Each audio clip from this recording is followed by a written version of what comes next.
Okay, this is Screencast 4 for the RCS PTM 1 Term 3.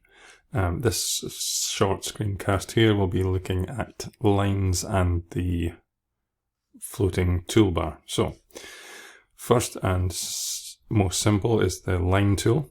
And as you might expect, lots and lots of drawings start off with lines and may even stay as lines. I would far rather have an accurate line drawing than an inaccurate, beautifully rendered 3D model. So there's nothing wrong with just doing lines at all. So get those right and take time and concentrate on accuracy before delving into 3D and getting all excited about all the 3D options. Anyway, so there's the line tool here in our basic tool palette, and as you might expect, there are sub-menus. Still haven't figured out a proper name for these. I should really ask somebody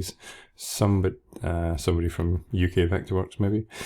Anyway, we've got constrained mode, which means the line that I draw here will be constrained to certain preset angles. So you can see there that it's going in like a 30, 90 to 60, stopping at 45, 30, and then back to 0. I can't draw a line outside those preset angles. We can add more angles to that if we like. If we're drawing something that's 11 degrees or something, it's quite easy to do it, but I'll go into that when we go to into the snapping tool palette later on. So the default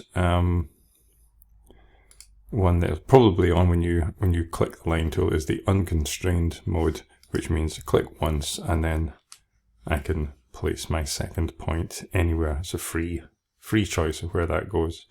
If for some reason yours isn't doing that, or it's snapping to the angles even on the unconstrained, you may have the grid snap on. Again, I don't want to go into this just now. I'll do this as a separate screencast, but just check that little icon there is switched off. They're kind of grey on, light grey off. It's maybe not massively obvious on this screencast, but they should all be off at the moment, say for this exercise. The unconstrained mode and the constrained mode have kind of two versions. We have the probably standard, click once to define the start of the line, click again to define the end of the line. And there's also a click to define the center. So you see I started there and click to define the end. If we're drawing things on our stage plan that are centered, so things like cloths or bars or things like that, the center one might be the best option. It might be a case of plunking that on the center line and drawing it out to the length it needs to be, rather than drawing it end to end and then needing to kind of click, find the center of it and try and line it up with the center line. So again, it's all about using the right tool for the right job. The little pencil and spanners are kind of a common thing you'll find. That's the preferences, and lots of these tools, well, some of these tools have a kind of preferences dialog. This length scale factor, it's not something I've ever used, but just to quickly demo it, if I do a length scale factor of 2, it means that when I draw a line, so this is me end-to-end mode here, I draw a line, I make it 1,000 long, it will end up 2,000 long. I've scaled the line by 2. I have never used that. I can't see a practical use in the theatre terms, but it's worth knowing it's there. If your lines are doing something weird, or you've opened up a program that somebody else has set this scale factor, so anything other than 1, maybe that's what's going on. Just leave out 1. Okay, so I put it back to 1 again. I did a little thing there using the floating tool palette, floating toolbar that I'll go back to in a second, just after I've gone through the double line tool. So the double line tool again is a constrained mode, as you might expect, exactly the same, unconstrained, but it's also got these control lines. So if I can set a separation in here, So I'm going to set a separation. So the distance between the lines, I've got 75. It's a notional. Say I'm drawing some timber. That's like 3 inches. If I have this control line mode on, left to right, I'll zoom in a little bit. See how the line that I'm drawing is the top line. So again, see the little red dots on the top? The top line is the control line. Second one, the line I'm drawing is in the middle.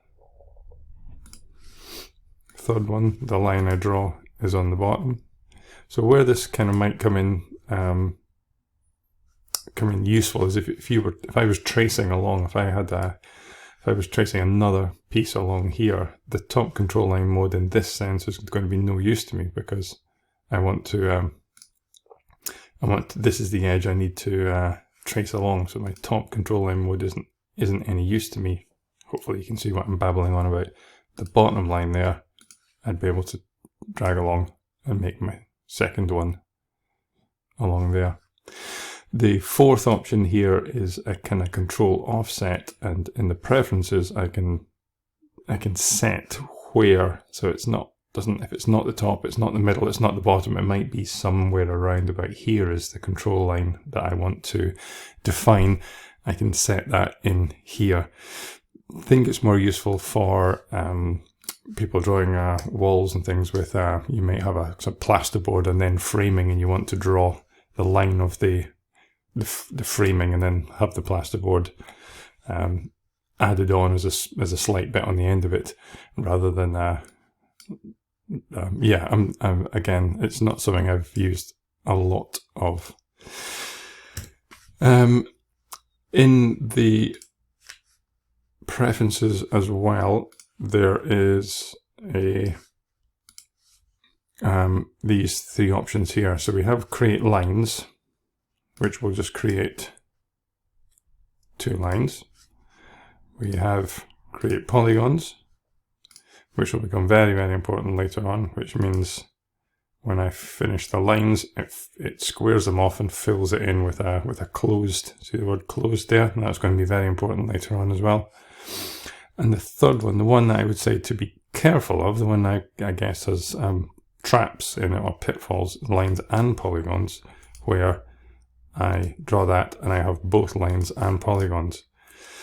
So this looks to be, I'll go back, sorry. That kind of looks a little different from that. That's just a polygon. That's a polygon there. It says closed again, but it's also got 2 separate lines lying on the top of it.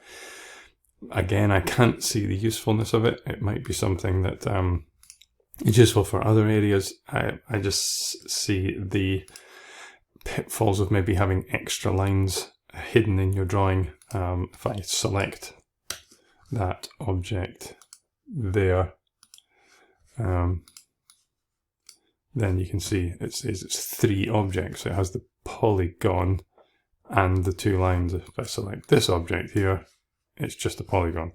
So hopefully you can see some of the pitfalls in that. I was going to do the floating toolbar, but I think that's coming on for 9 minutes. So I think I'm just going to leave this one with the lines, let you go and have a play with the different kinds, the constrained, unconstrained, the different kinds, the center mode, the vertex mode. You can have a look at the scale factor, but it's a bit odd for what we do. You can look at the double lines, look at how the different controls work, the different control lines, kind of understand that. One to watch out for again, see that top control line and the arrow. It does mean that if I draw in this direction, you can see I've got top control line, but I'm drawing my mouse right to left as I'm looking at it, or you're looking at it. It was that, because that is the top of the direction I travel. So yeah, one of those ones to watch out for. Anyway, I'll leave you to play with that, and then I'll come back with another tutorial after this with the floating toolbar and hopefully the polyline tool. Enjoy.